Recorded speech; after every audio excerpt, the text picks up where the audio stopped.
You're listening to the Common Descent Podcast.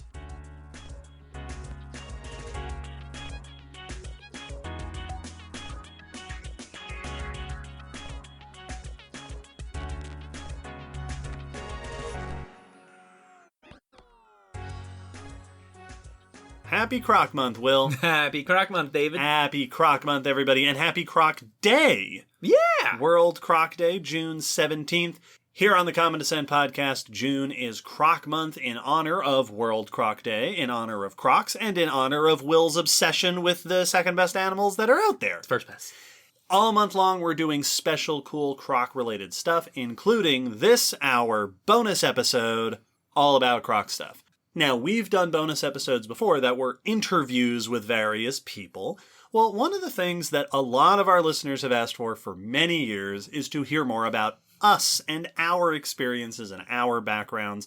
So this bonus episode is an interview with Will. Yay! Thanks, Will, for coming on the Common Descent Podcast. It's a pleasure. Thanks for having me. It's a real bump for you to be here. I know I've hit it big.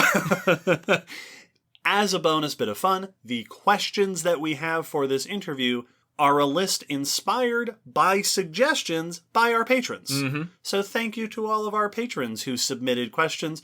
We're going to use this list of questions for an interview with Will about crocs, and then you will hear these questions again next month when we do the same thing about snakes. Hey, speaking of Patreon, one of the big special things that we're doing this year for Croc and Snake Month, as we did last year, is we have a special tier on the Patreon, the Crocs and Snakes tier. Subscriptions that we receive at this level during this month will contribute to charitable donations we will be making at the end of the summer. We've mentioned this on the main episodes, but here we'll tell you specifically where we're donating. The Croc donation will be going to the Rafael Crespo Conservation Fund. This is a grant available through the University of Florida, which is meant to support aspiring biologists and ecologists by providing opportunities to advance their careers in crocodilian conservation. Mm-hmm. The person that this is named after, Rafael Crespo, is a person who was very enthusiastic about crocs and did a lot of work with them. Recent recipients of this fund include a number of researchers working on croc conservation in places like Cuba and Jamaica and even Sri Lanka. Mm-hmm. Mm-hmm. So at the end of the summer, this is a place we have our target set for our donation. So if you subscribe at the Crocs and Snakes tier during this month, your contributions to us will become contributions to this donation as well. And we've got another one for snakes that we'll talk about next month in July. Yeah, it's pretty awesome, and I'm excited to get to help support them.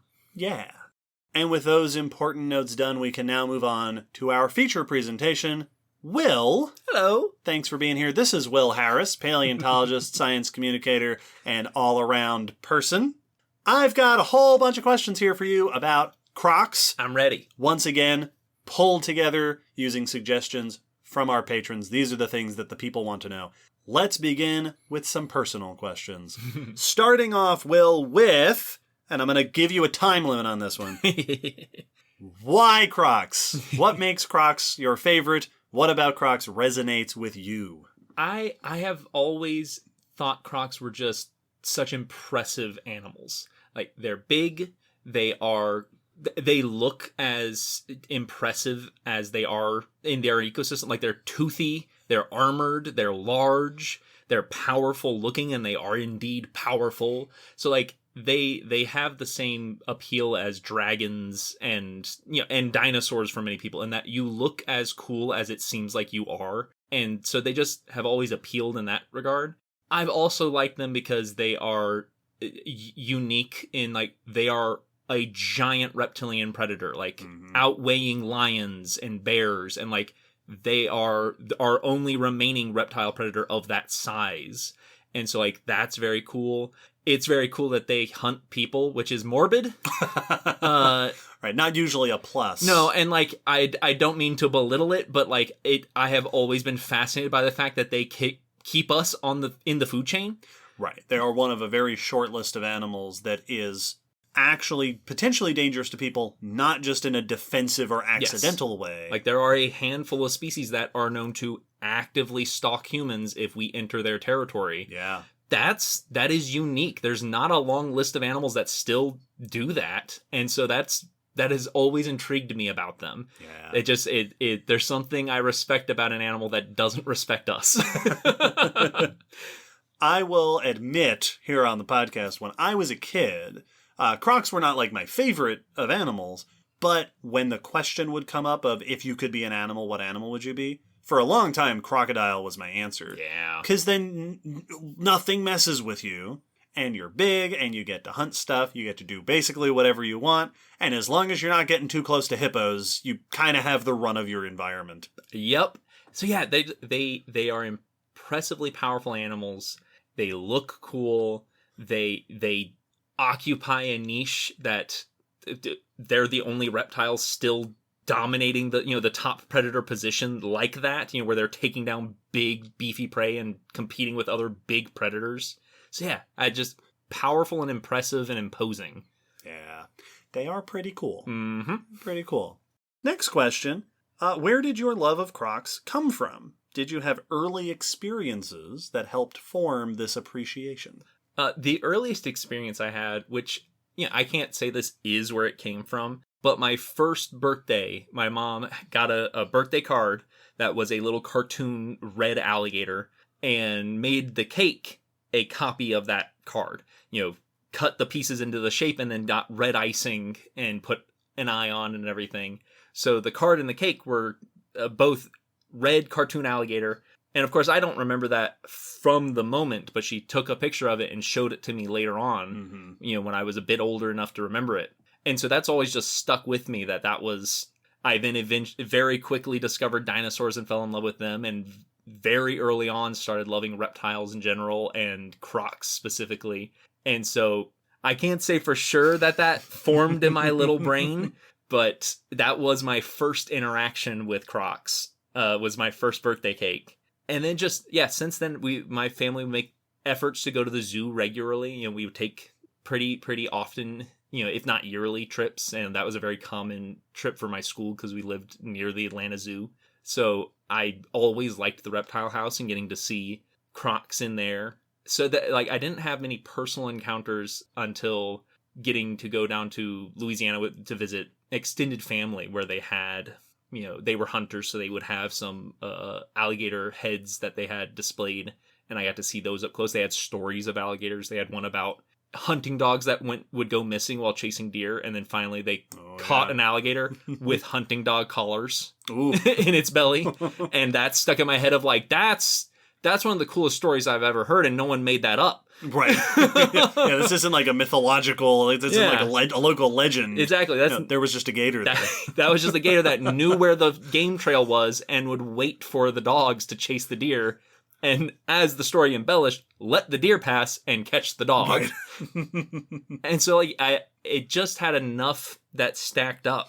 And I think it was just the fact that I was a dinosaur kid, as so many kids, have that phase, but it never stopped being a phase for me. And then just having that dinosaurs are super cool, but I can see that animal at the zoo. And that fills in a lot of the categories that are attracting me to dinosaurs. So it just discovered that they drew to me very early on. Yeah. Now, your interest in crocs is not, of course, purely academic. I know that you have had experiences with crocs in real life. So tell us and our listeners about some of your personal experiences with crocs. Do you have favorite stories? Absolutely. All of my hands-on experience is at the Florida Aquarium when I worked there. I've gotten to hold baby crocs and gators when I've been a tourist other places. But as far as actually getting to interact with them, we would do animal encounters at the aquarium, and I'd get to hold young alligators. The largest one we had was pushing 3.5 feet probably, and she was getting up to a little too big to be held. Yeah, but otherwise they were usually 2.5 foot baby gators. The nature center I worked at in New York, we also had a gator whose name I think was Oscar. I never held Oscar, I don't think, because only the person who ran the animal facility would hold him because he was big and he can be bitey if you're not careful. That was Petra was the one that got big. We also had Glades and Cypress, and Petra was friendly as could be, but was intimidating enough that by the end, before she was moved back to a place where she could grow full size, only a few people were handling her because it was basically there was a couple people who were too small to handle her because they didn't have the upper body to hold on to this gator if she decided to flex. And that was always interesting with her because she did not wiggle much. The little ones wiggle more often, but every now and then, they'd move and you would just feel the muscle and have those moments of like, I would be sore if you really tested me. My muscles would be tired, and I always appreciated that. But also just getting to be in contact with them and to, get them out of their enclosure and have that interaction. I did get one little bite by, I think it was Glade on my first handling with him, because he was brand new, so he was still getting used to being an education animal, so he was still being adjusted. So he was a little bit more nippy and bit me on the palm. Felt like I scraped my palm on the concrete, and not even that bad. So it wasn't anything serious, didn't break the skin, but I got that one nip, which I was actually very proud of. I was going to say, that's great. You did it. I was like, yes. You have been bitten by your favorite animal. It was great. Next bonus episode, I'll talk about being bitten by my favorite animal. Yep. So I got to work with them, but I also got to be the go-to person for gator feeding talks when they'd feed the big gators, the two big females we had. Blue and White were their names. And it was just very early on when I got there, and they're like, we do gator feedings in front of the guests if anyone wants to talk. And I was like, I want to do that, please. That's part of why I came here. I was only applying to places that had crocs. I didn't apply to any place if they didn't at least have a gator. And so that's part of the reason you got my application. Can I please go talk at the feeding? And, I gave the talk, and then I would talk up the husbandry people, the feeders. After they were done, I'd ask them, like, so you did this, why did you do that? Is that typical behavior? Is this typical? And they caught on pretty quick of like, all right, no, he's paying close attention and is retaining the information about what all is going on. And so it got to the point where I would be the one they'd radio when they were about to feed the gators. They'd radio and be like, we're about to feed the gators. Is Will free? Right. And I'd go up and give the talk. And it hit me how much I had prepared myself and how much I had learned and put into that talk when I got ready to leave the aquarium, and I was writing out the things for the talk, because I was writing down things of like, here are the scenarios where they will feed the gators still in the water. Here are the scenarios where they will not feed because one of the gators won't go to their station. Here are the scenarios. Here's what they do if one gator responds but the other doesn't, because I was learning all those things so that in real time I could just observe and go, all right, what's probably happening right now is this. And that way the handlers didn't have to have the awkward moment of like, send someone out to explain what's happening, which is what often happened. It ended up being like multiple pages of here's not the script. Here is a description of all the scenarios I can think of and all my responses for that. Like one of those call center sheets where it's like, here's the tree. In situation B, see page 2.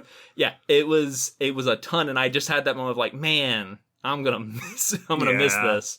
But just getting to learn the ins and outs, and I got to help feed on one of my last days. I got to feed and toss it in their mouth, and that's so cool to hear that mouth clamp shut. Yeah.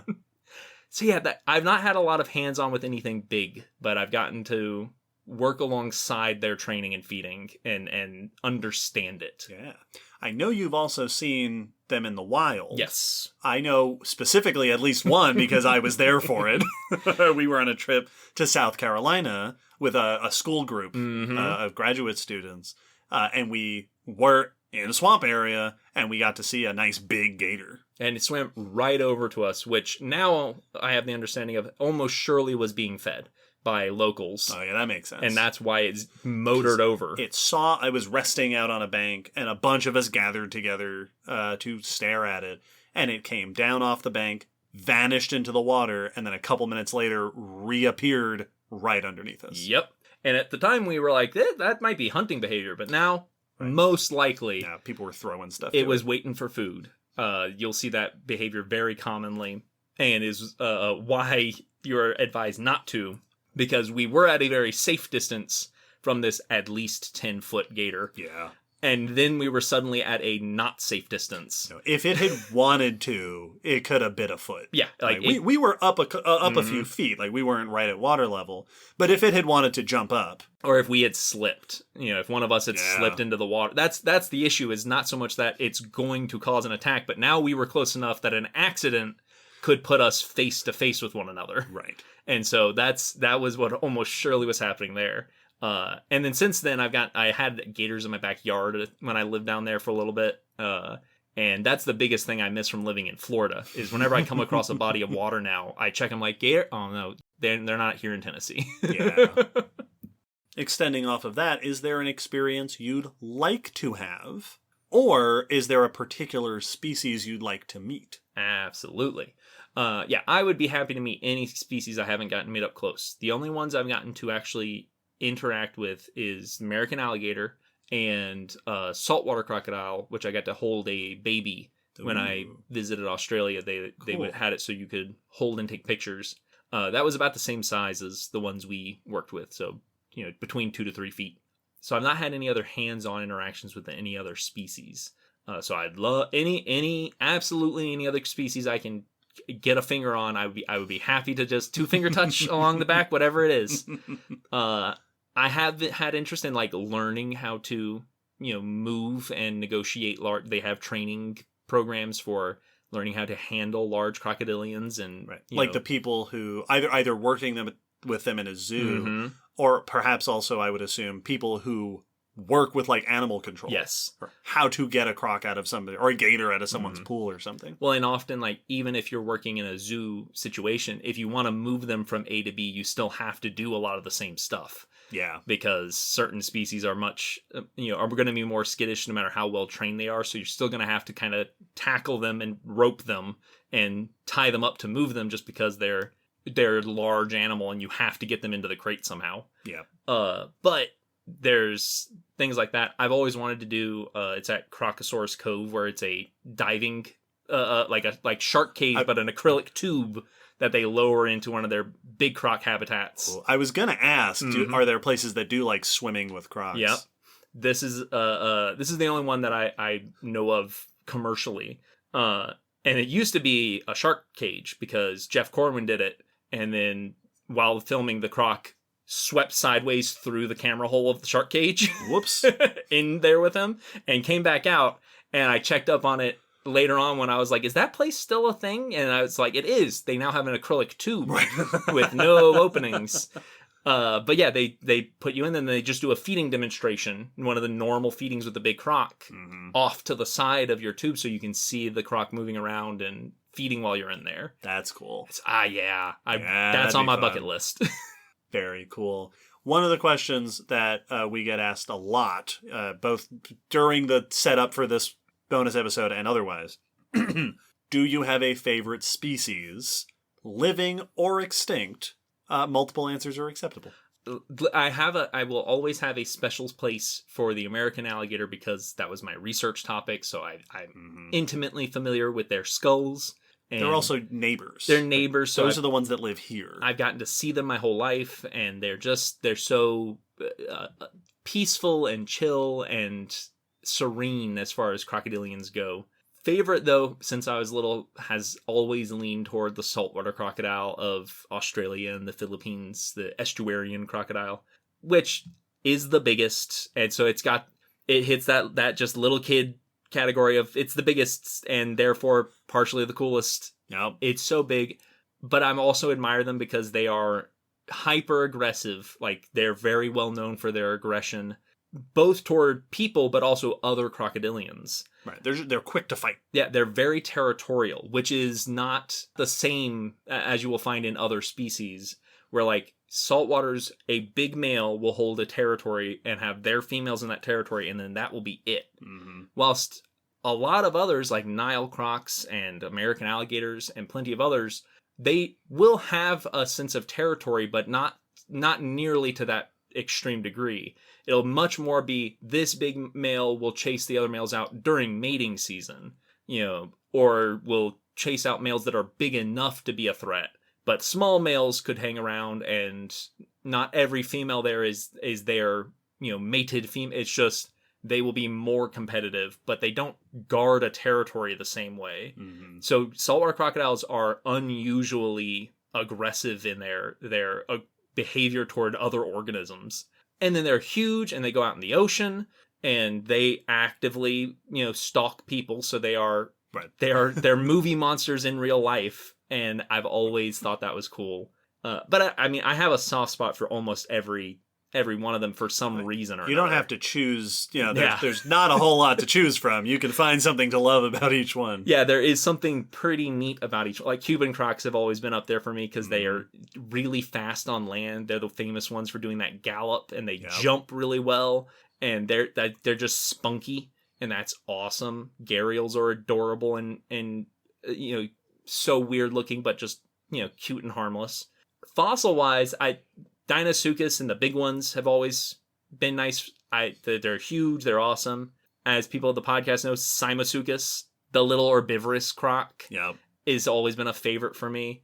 I'm a huge fan of any terrestrial croc, just because the idea of a croc specialized for running is too cool to pass up. Yeah, a croc that moved out of the water and went, this is good. Barosuchus and its cousins, as well as like the Mechasuchians and stuff, like those are awesome. Yeah. So yeah, it's saltwater will always probably win out if I have to pick a singular favorite.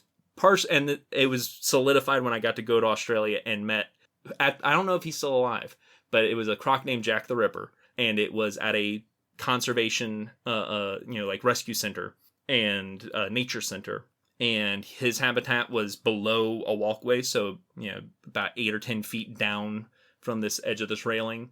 And at the time, he was laying out in the open, basking in the sun, and he was a 17-foot male saltwater crocodile, which is about as big as it gets. That is their upper size. There have been ones that break that, but typically that's about as big as you'll find. And his stomach was 3 times my shoulder width at that time. I turned 13, so I wasn't as big as I am now, but still would be twice as wide as I am currently. His teeth were as big as my thumb. Like, just gazing at this 17-foot crocodile, and he had a habitat with a water feature and a sign warning you not to lean over the railing when he's in the water because he could tail jump up and reach you. Yeah. Like that. The railing is only a little more than half his length up. And that kind of solidified it. Yeah, that'll do it. That's like me. Well, I've talked about before when people ask us if you could go back in time, and I've talked about the feeling of standing next to a sauropod or big dinosaurs and just that. You don't have to go back in time.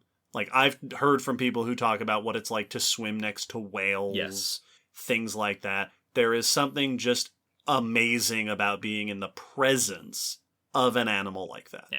Well, so big, so powerful, so distinctive. It connects back to what I was saying about instantly you have that feeling of absolutely I am not top of the food chain right now. Right. When I leave here, sure. But whenever I am in proximity to one of these, I am not at the top of the food chain. Mm-hmm. And that's a kind of surreal realization of it would not be a difficulty for you to take me down. Mm-hmm. Like, I'd be a big animal for some other predators to take down. Sure. But a big croc like that wouldn't even be a strenuous activity.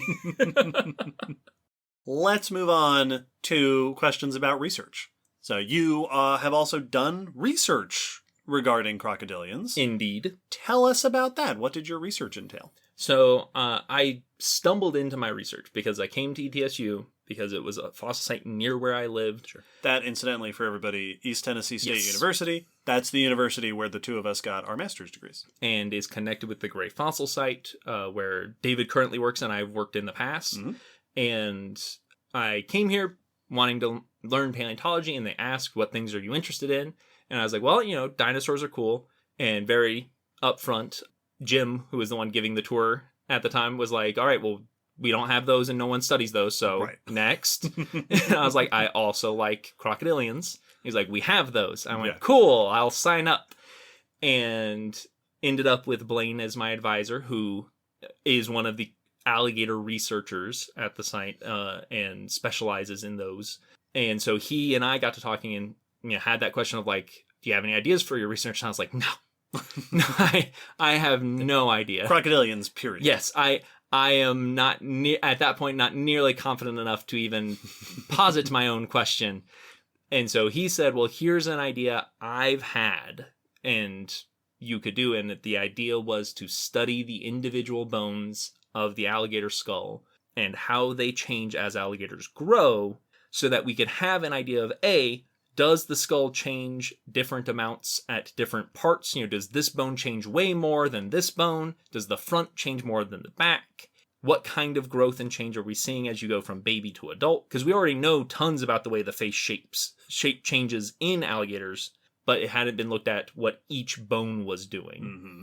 And the hope would then be that having those individual bones better understood would allow when we find individual skull bones of a crocodilian or, in this case, alligator cousin, would allow us to better ID them and potentially get a better idea of the age or at least what shape of face that crocodilian had when we don't have the rest of the skull. Right. You could just get fragments and make exciting extrapolations Yes. that you wouldn't otherwise be able to make if you hadn't studied these changes in detail. We find a nose bone, but we don't find anything else, but we might be able to say this nose bone looks most similar to a juvenile alligator than it does to an adult alligator.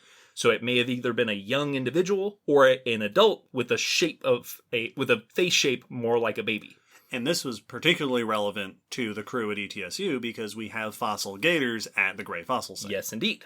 My studies were all on modern gators, and we had a number in the collection that I pulled from. I got some extra ones from my cousins down in Louisiana who had hunting buddies who they don't use the bones, they use the meat and the skin. Mm-hmm. So the skulls and skeleton typically are just garbage. So if you contact the right people, you can get these excess bones with one of the bones damaged because the way you hunt an alligator is by doing a bullet shot to the skull. Yeah. Because a shot anywhere else is not going to be for sure lethal. Not a guaranteed last shot. So like a zombie, you have to go for a brain shot. Another list of the reasons they're awesome. And so we got these skulls and I did my research, found some cool trends in the way bone shape changes. Things like we knew their eyes got smaller as they went from proportionally to the head as they went from baby to adult, as most animals, tend to do, where you have big eyes for your skull, for the size of your head as a baby. And then as an adult, relatively, your eyes are much smaller. Mm-hmm. Partially because your eyes come in more fully formed and don't do as much growing as the rest of your body. Right. The skull develops around them. Yeah. So you have more or less adult-sized and shaped eyes when you're a young animal, and then your skull gets bigger around it. And we know that, but we also noted that they moved back in the head. And what we found, which one bone grows longer to follow the orbit back and move with the eye. So really only that bone is the one doing much shifting when the eye shape changes. We also noted that the snout lengthens as they grow, but we found that really it's just the eyes moving back more so than the snout elongating. Once they reached above, hatchling size, their snout shape did not actually change much. The bones that held the teeth were the same shape, but the eye was continuously shifting backwards as it got smaller and smaller in the skull. So we found some interesting things. We lacked enough specimens to publish with, mostly because we did not have many young specimens. Hard to get baby alligator skeletons. And that's where we ran into a problem, is that we would have needed to get baby skeletons, which things like alligator farms would have plenty of those, but alligators have a unique morphology often when they are in human care, where their teeth will splay out and kind of point horizontal to the face instead of that perpendicular to the jaw movement. You see this in zoos a lot. Very common in alligator farms. We're not sure what the cause is. I've talked to multiple people. It could be a nutritional thing. It could be a behavioral thing. It could be if they have concrete in their habitat, laying on the concrete puts stress on the bone. It could be that not having to use their jaw strength to tear apart prey is allowing the bone to grow oddly because it's not under the same strain. I've found a couple of researchers dealing in it, and they don't state a trend, nor even a difference in jaw strength. They have the same bite force. Interesting. But it does mean that it would throw off a study like this. Right, because the actual shape of the bones is being affected by the fact that they're in captivity. And that is the focus of that study, so it needs to ideally be confirmed wild-caught specimens. Right. And I don't know how one goes about getting the okay to go catch undersized alligators with the intent to kill and harvest skulls. Get the skulls out, yeah. Like, I don't know that there is a set of forms that I could fill out to get it the okay to do that. Probably the way you would do that nowadays is to catch the gators and then scan, do like a CT scan of the skull while they're alive and then look at those individual bones. And so my research ended up not being fully published. It's in the ETSU databank, so you can still get access to it as a student, but it is never went past thesis because I didn't have a way for us to get new skulls. I contacted multiple museums, and most of them did not have juvenile skulls, and if they did, they were intact, so I would have had to get the okay to take them apart. Right. And I did not have the know-how to do any of the CT scanning and computer versions, so that would have been a whole nother task for me to learn, and by that point, I was in my last year, and so we decided it just wouldn't go to publication just yet. And maybe if I have the time after graduation, I can come back. And I quickly realized I do not have the time nor funds to keep chasing this down. But the paper is out there. It is. So people who decide to do things like that in the future have this as a potential, if not peer-reviewed, at least, a professor and a student liked it. Yes. And it is something people can build off of. I don't remember the title right off. It was the ontogeny of the alligator Mississippiensis cranial elements or something like that. Yeah. But yeah, you can find it in the ETSU databank if you go looking. This next question is particularly relevant to studies like yours. What are your favorite ways that we use modern crocs to understand fossil crocs? Yes. So obviously your research is an example of doing that. Mm-hmm. And we use almost any time we're looking into behavior or function in fossil crocs, it will be a study on modern crocs. And bite force is a very common feature, both for shape of skull and shape of teeth, because a lot of times we'll find a fossil croc with an oddly shaped skull, so we'll go, okay, let's take in all the data from today's crocs and how they bite and what they eat, and then see where that skull fits closest or between, and get an idea for it probably was biting somewhere around these species' strength, and therefore it could have been eating this kind of stuff. Mm-hmm. So you'll see lots of stuff on that of trying to find where because snout shape is so variable as you go across groups, and throughout the fossil record, we've seen the same shaped skull show up multiple times. So there are multiple studies on how do we interpret the shape of skulls, and what does that tell us about what that croc might have been doing. You'll also see it with things like, the biomechanics of their skeleton in what kind of walking posture or, walking behaviors might we see. And even though today's crocs are not as diverse as we find in the fossil record, we do still have enough diversity to start leaning us in one direction or the other. If your legs are more like a gharial's, you're not jumping around like a Cuban croc. Right. But if it's more like a Cuban croc, then you might be a bit more mobile on land. And so we can at least get some inklings one way or the other. And because of how well their skulls often fossilize, since they are tough elements, and because at least today all crocs have faces that are shaped like their skull. Yep. They don't have big fleshy cheeks and soft parts and floppy ears like we do. What you see on the skull is more or less what you're going to get on the outside. We can actually get some really good interpretations of what this croc very likely looked like, or at least close to what they very likely look like when we have a skull, because we understand today's so well. One of my favorite examples, and it's one I think we've talked about before, is that research that I think Stephanie Drumheller did this on death rolls. Yes. Where looking at how death rolling as a behavior is distributed among modern crocs to interpret that which ancient crocs were likely able to do a death roll as well. Absolutely. And the result being probably all of them. Yep. Yeah, it is. There's really not that many today that can't use that behavior to some extent, because a lot of them will use it when they're just trying to get away, as a way to like wrench themselves out of a grasp or out of a being held, and so it's a defensive mechanism a lot of the time as well. But as long as you have robust enough jaws, it is a useful thing, especially if you're just pulling off chunks of meat. Yep. The thing I find interesting when we look at a lot of the today's is when we find behaviors that do range, like the galloping behavior is seen in the young of many species and only in the adults of really the Cuban and freshwater croc, the other croc species in Australia. But from the research that was done, they didn't find any like mechanical reason why alligators can't do it. They just seem to not do it. Right. So like physically, everything seems to line up that they should be capable of this behavior, but they don't do the behavior. They never gallop, even when they're younger. And so we can also start looking into that variety, and trying to tease out those differences between today's group might help us get that idea closer for fossil groups. And it's fun when we get to zoom in on very, very specific features like death rolling and galloping. Yeah. On a related note, our next research-related question: what are your favorite scientific mysteries about crocs? Yeah. What are your favorite things that we still don't know or don't understand? Absolutely. I think my favorite one that I always come back to, partially because I did a paper on it and did a presentation on it back when we were in grad school, is the mystery of what we call longirostrine crocs, which is long and skinny snouted crocs.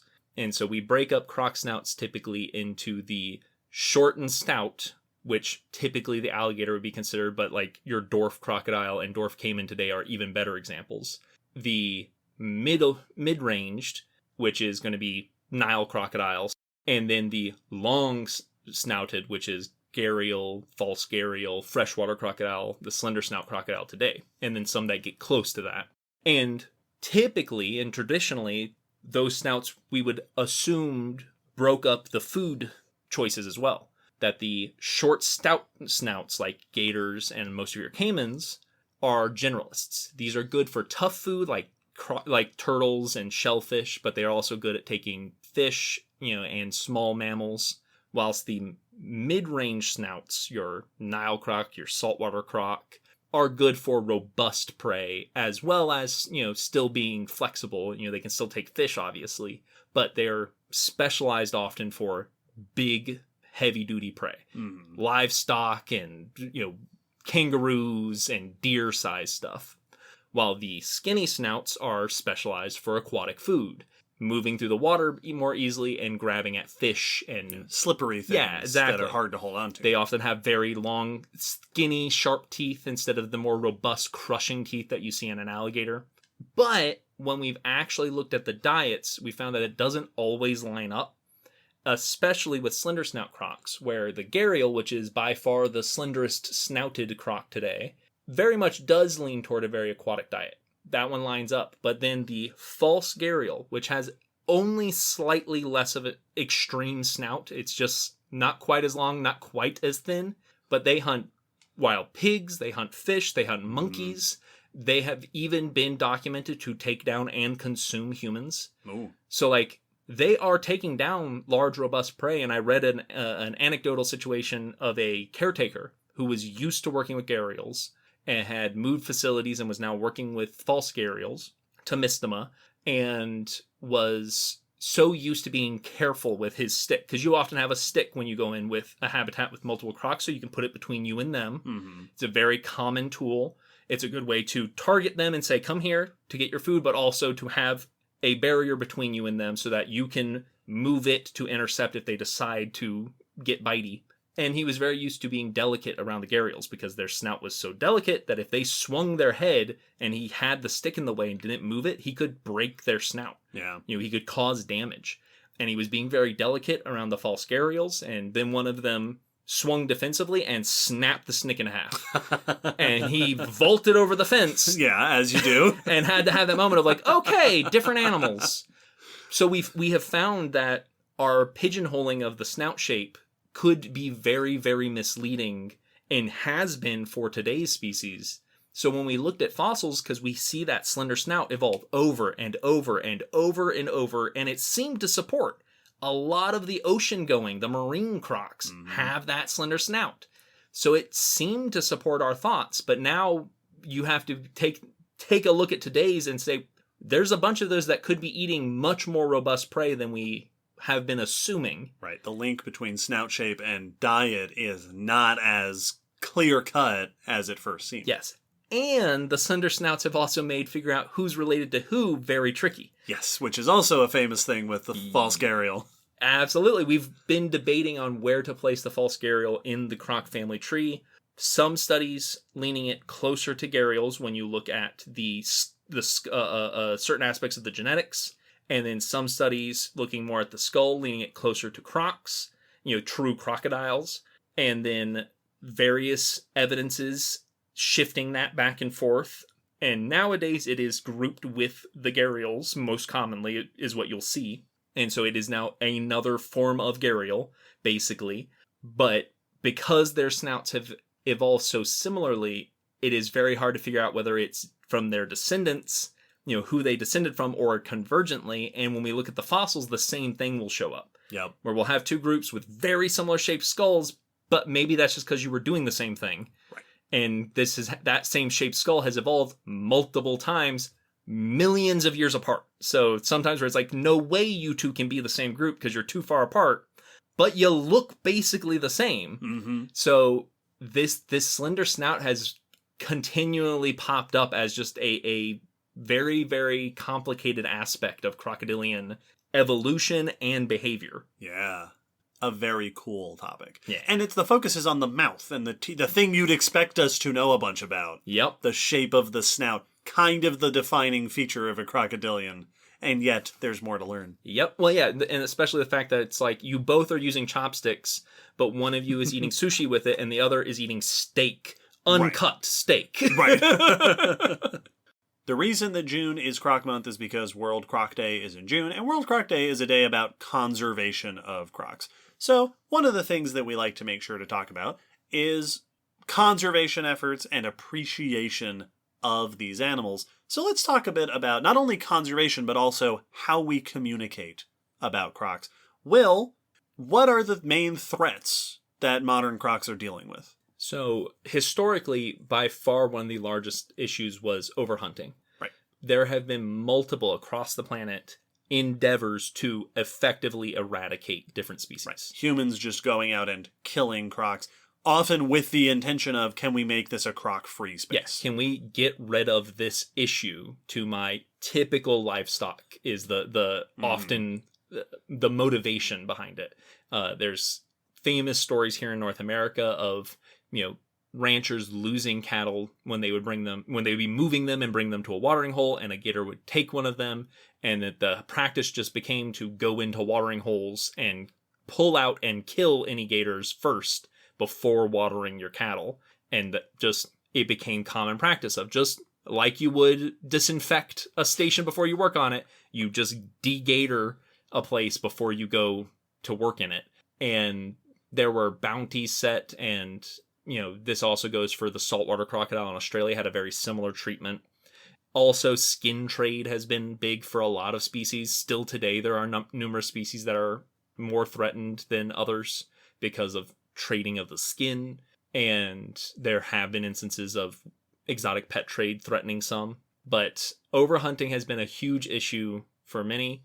Habitat loss has also been an issue, but crocs are very resilient and flexible in their behavior. So one of the issues that they run into is habitat loss will threaten and reduce their usable space, but they will often still push into the areas that used to be their habitat, right, making them clash with humans all the more, which in the past only exasperated that urge to let hunting continue. To kill all the crocs. Exactly. So the fact that they did not just get pushed back with the reduction of their habitat often would exacerbate human-croc relations. Yeah. The classics of finding them in your swimming pool, finding them on golf courses, finding them in human territory, which, right, but only, a number of centuries ago was croc territory. That's where they live. That's where the crocs are from. So those are the big things. Nowadays, I know pollution in some areas has been threatening certain groups. You also get unusual threats with the Cuban crocodile currently being a concern due to overbreeding with the American crocodile. Oh, yeah. And that American and Cuban crocodiles can hybridize, but the hybrids look much more like an American crocodile than they do a Cuban crocodile. The American crocodile traits overpower the Cuban ones, so the hybrids are basically just more American crocodiles. Mm-hmm. So the features we think of as being Cuban crocodiles could disappear if this breeding goes unchecked, and if the Cuban crocodile populations are not protected and their habitats not allowed to remain ideal for them. But those are the big ones that I can think of. A lot are connected to people directly hunting them. That is still skin trade, meat trade, and seeing them as threats is still a big threat to a number of species. Yeah, even as you were saying before about gator hunters here in the U.S. and the southeastern parts of the U.S., that's how they deal with gators. Mm-hmm. There are people who that's their job. Yes. And nowadays it's regulated. So like deer, you get a certain number of tickets that you can go and collect that many gators. Mm-hmm. And if you bring back more than that, you're now poaching.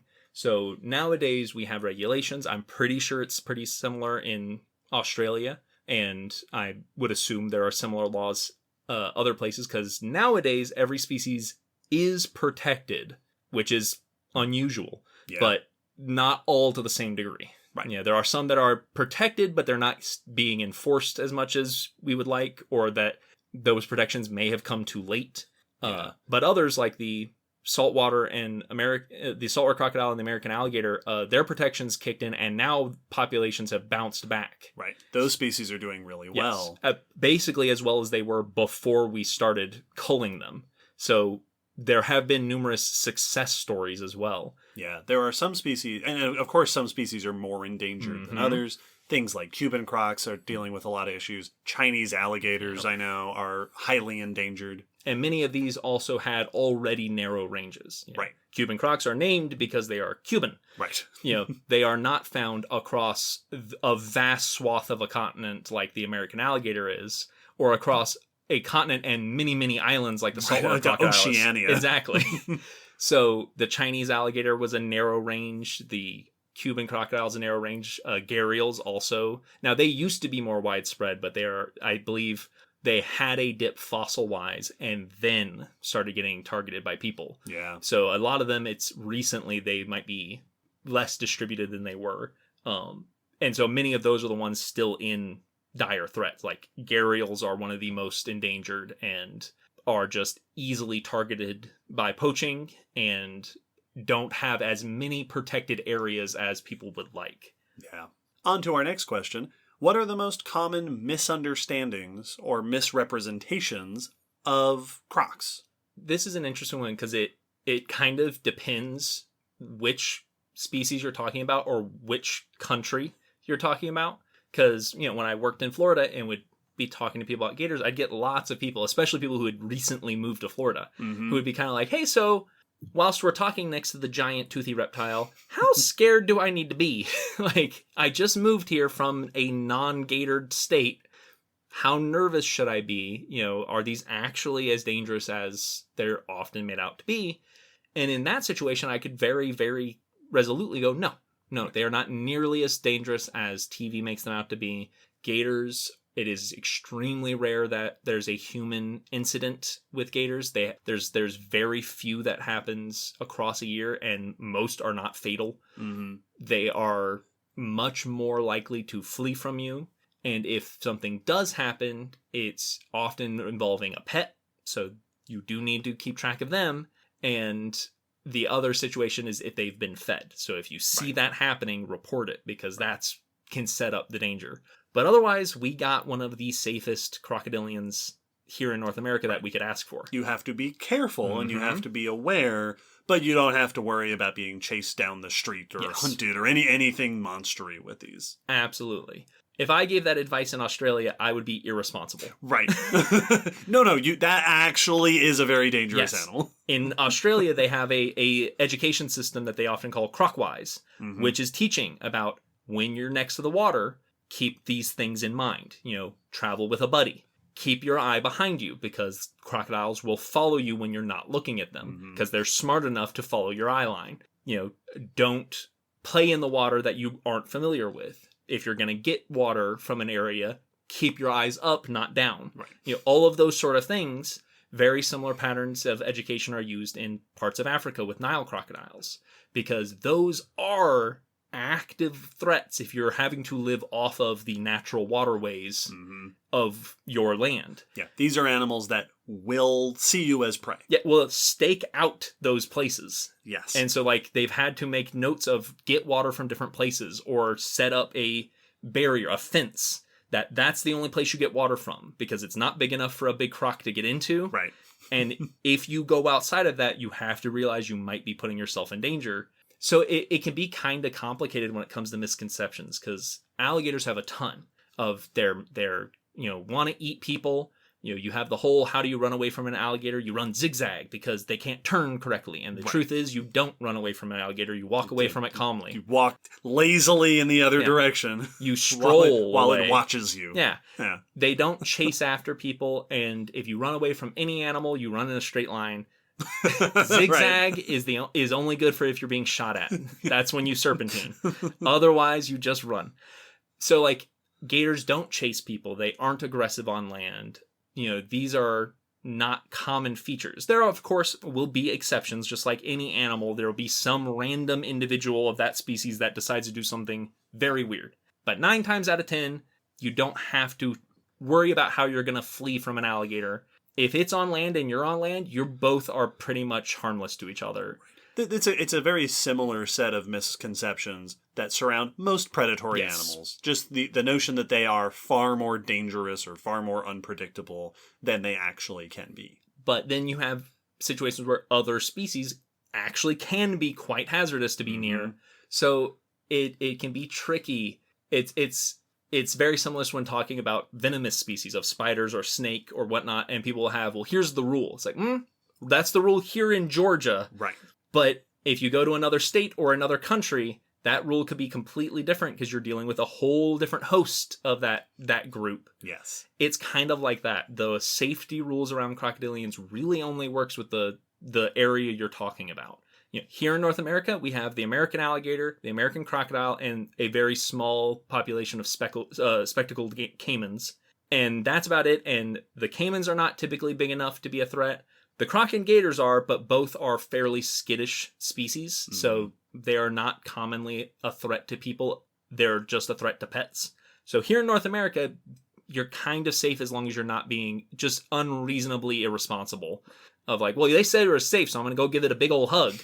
Yeah, if you don't know what you're doing, don't go near it, but you don't have to worry about it coming to get you. Yeah. But that is not always the case. So the misconceptions kind of varies. And I'm sure there are misconceptions about others that, might have them being more aggressive, or that, if you take these lessons and go to another country, being well, no, crocs are big and lazy. Well, not Cuban crocs. Right, not here. Those are feisty and spunky. They will chase you out of their habitat. Yeah. So it depends. Yeah, so it seems like when it comes to crocs, a lot of the most important misconceptions or misrepresentations are just misconstruing the danger. Yeah. Not necessarily that there isn't danger, because basically all of them they're all big enough to give you a bad bite if something goes wrong. Any large animal can send you to the hospital. Right. But it's about understanding what actually is the danger here and what can we do about that danger. Yes. What needs to be done in order to mitigate the potential threat with these animals. Absolutely. Well, moving on from that topic to our last question about conservation and communication. Conservation efforts trying to protect animals from the threats that they're dealing with often relies on getting people invested in those things. Because it's not just about the scientists doing it. You need support, you need community assistance, you need funding, all that sorts of stuff. This can be notoriously difficult.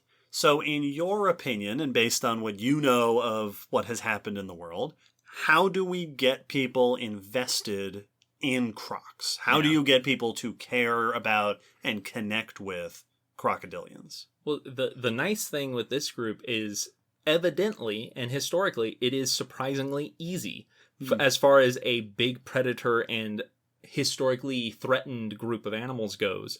Every species today is under some sort of governmental protection. There's not a single one that's not listed as protected. Even the ones that are currently listed as least concern.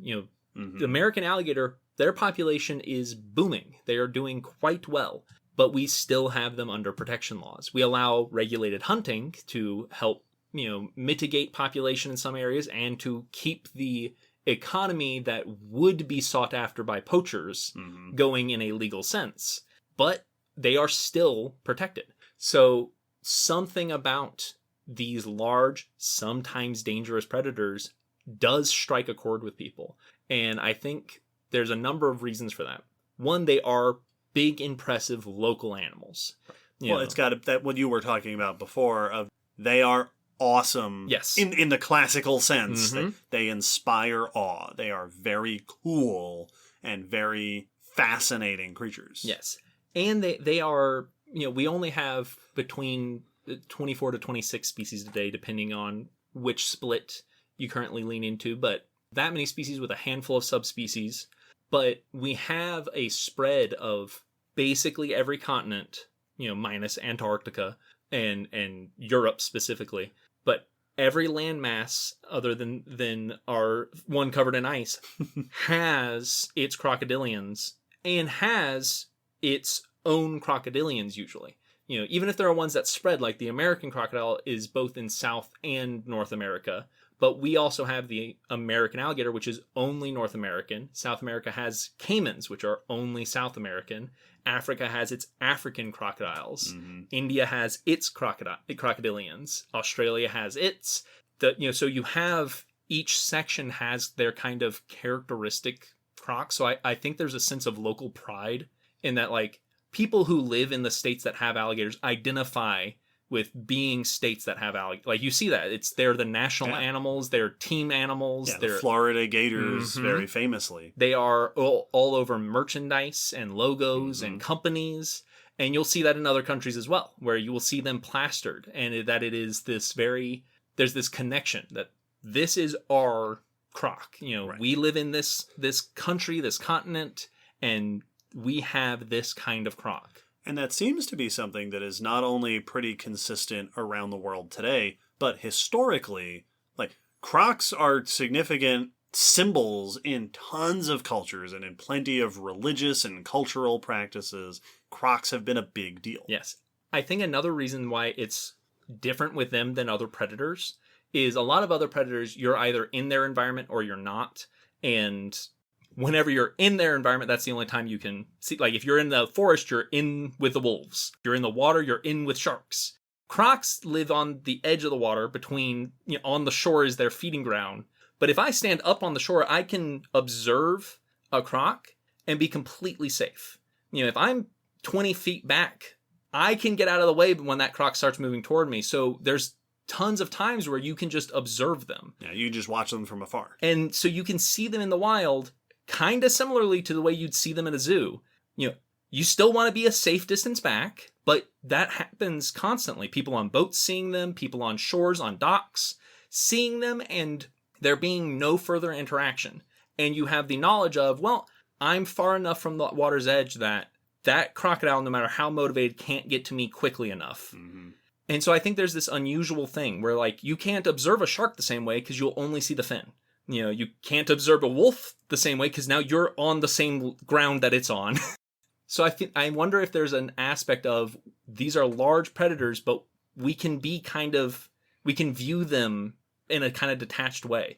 Well, it makes it easier to do that thing that conservation efforts are so often trying to do, which is get people to understand these animals and relate to these animals. It's much easier when you can just point at one and go, yeah, there it is, just hanging out. Yeah. Like, in the same environment that we're in, it makes it a little bit easier to think of them as neighbors. Yes, exactly. And not as mysterious monsters from the deep or something like that. That's exactly what I was going to say. Is it means that our civilizations across the globe have been able to exist alongside them without competing for the same space all the time. Like, gators and crocs aren't typically coming up into people's houses. It's happened, and it definitely can happen, Right. but... And obviously we encroach on their habitat. Like, it's not a perfect Yes. balance. But, like, if it starts raining, a wolf or a big cat might go into a shelter, a human-built shelter looking for safety from the rain, just like we would. We're inhabiting the same environment with those animals, so I think we often clash with them because I don't want you in my yard because that's my yard. But if the croc's in the water, I don't live in the water, so you have a disconnect, and there's not that same competitiveness. Maybe I've always wondered what it is about them that makes us feel historically that we have not just wiped out crocs across history. There's been a couple times with hunting, but earlier civilizations have coexisted with crocs for centuries and centuries and documented it, heavily. So something about the way we share environments allows us to be near these big, potentially dangerous animals and still allow each other to exist. Yeah. And it potentially makes it easier to do the educational work that is part of conservation. You're taking advantage of this sense that seems to be, in many cases, already kind of there. Yeah. It reminds me of how we've said before, it's not hard to get people excited about paleontology. We have dinosaurs. Yes. Like that, half the job is done. There is a dinosaur in this museum. You already came in the door. We're just taking advantage of a fascination that already exists. With crocs, there seems to be some degree of that. Yeah. Yeah. It is very intriguing how they have balanced themselves and how we have balanced our lives with them throughout human history. Because there's just tons of examples of human societies that have latched on to crocodilians as, representation, but also just as part of their stories and as, part of their culture. And that is something that we still do today, even if it's more commercialized. Yeah. I feel like the sensation around crocs feels like it's as often awe as it is fear. Yes. And I think they do strike an aspect of, we are intrigued by fear. It's why we make horror movies, that there is something exciting, and maybe crocs give that because you can see them and be afraid, but you can still stand. You don't have to run. Mm-hmm. You can see them go, oh my gosh, there is an alligator in that water. I'm kind of scared right now, but I know that I don't have to hightail it to the car. I can just keep an eye on the gator and make sure it doesn't get closer than I'm comfortable with. And so maybe it's that they give a safe way to observe scary animals. Once again, I'm not suggesting to just chill out on the riverbank next to crocs, but that it is very, very common that we can observe them in their natural habitat, both being safe from one another. When you were teaching with crocs, did you encounter people who had wild misconceptions or who had to learn to change their perspectives on them? Yeah, the being chased is probably one of the biggest ones, because that is taught in Florida schoolrooms. Like elementary school classrooms will teach kids gator safety, and one of them will be run zigzag. Like, I've heard people who are like, I was taught that in school. Yeah. I was told that in classroom. And, that's one of those where it's like, that's a harmless myth because... Right, you're not going to hurt anybody doing that. The person you're most likely to hurt is yourself trying to attempt zigzag run. You're going to twist an ankle.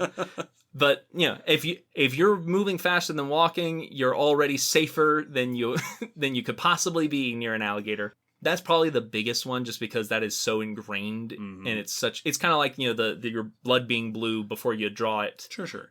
Before it hits oxygen, that it's just shared so often, people have trouble letting go of it. The other just being that because they're a predator, they are just waiting for a chance to get you. Right. They have a taste for humans and they want it. Yep. And the easiest tool was holding a gator, and right. That dissipates a lot of it, especially since we didn't tape our jaws of our gators. They were free to open their mouth, which was actually important because that would let us know when they were getting stressed. Yes. Because if you see a gator with an open mouth, it either is basking to cool itself off, or it is a slight threat display to say, I'm uncomfortable right now. I'm going to display my teeth now to remind you that I have these, and I will use these if you push me far enough. So there every now and then you'll see like promotional things or people saying like, look, a smiling gator because its mouth is open. No, that Its is mouth's open and its eyes are closed. Yes, that is an annoyed, stressed out gator. Right. In case anyone has seen that one video that goes around all the time. And I think it's another really great thing about gators and crocs, depending on where you are, that they are also fairly accessible. Yes. You can go to an aquarium or a nature center and there you can have a gator and get up close with it and see it and learn about it. And one of the great things about the fact that really the only ones you can do that with are the young ones, right? You can't really do that very easily with an adult gator. Yeah, you can't show it around a classroom. But you can do it with baby gators, and baby gators are adorable. They really are. So you get to meet the cute version. Yeah. Well, and like, if anyone ever needs to help get over their fear of gators or crocs, if you can like watch young ones being fed, because they'll chirp when they get fed. Yeah. And so they'll do their little baby, ow, ow, like chirp, and it's almost better once they're getting a little bit too big to do that because their voice changes and it goes into a more of a and it's like, oh man, you don't sing at the same octave as you previously did. You lost your cute little kid voice. You got the awkward teen voice now. And so like it's kind of hard to hate on a baby gator. Yeah. Will, thank you very much for sharing all of your thoughts and experiences about crocs. Happily. Big thanks to our patrons, not only for supporting us, but also for submitting questions that helped us to put this together. Listeners, share your thoughts and experiences about crocs. What do you think about crocs? Do you have any stories of personal experiences or encounters, things like that? Hop on the social media, hop in the Discord. Let's have a whole bunch of croc conversations going on for Croc Month. Yeah, if anyone else has more questions, generally or for myself, I'll be in the Discord. So put them out there and I'll be checking them out. This month on the Discord, we have the Croc Chat channel, which is open only for the month of June, so check it out. Stay tuned because the next episode of the podcast after this, episode 168, at the end of this month, will be a Crocs episode. Very exciting. Yeah, I'm pumped.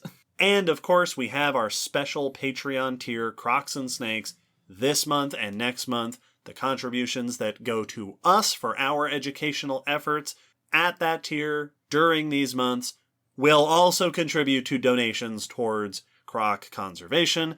Next month is July, Snake Month. We'll be doing a whole bunch of snake-related stuff. We will have another bonus episode just like this, but the tables will be turned. Oh. And I'll do the talking. Happy Croc Month, everybody. A happy World Croc Day. Go admire a croc from afar somewhere. Yes, as all wild animals should be admired. Absolutely. Go look up pictures of crocs, do something, wear your crocs, do something to celebrate crocs in the world this month. Bye. Bye.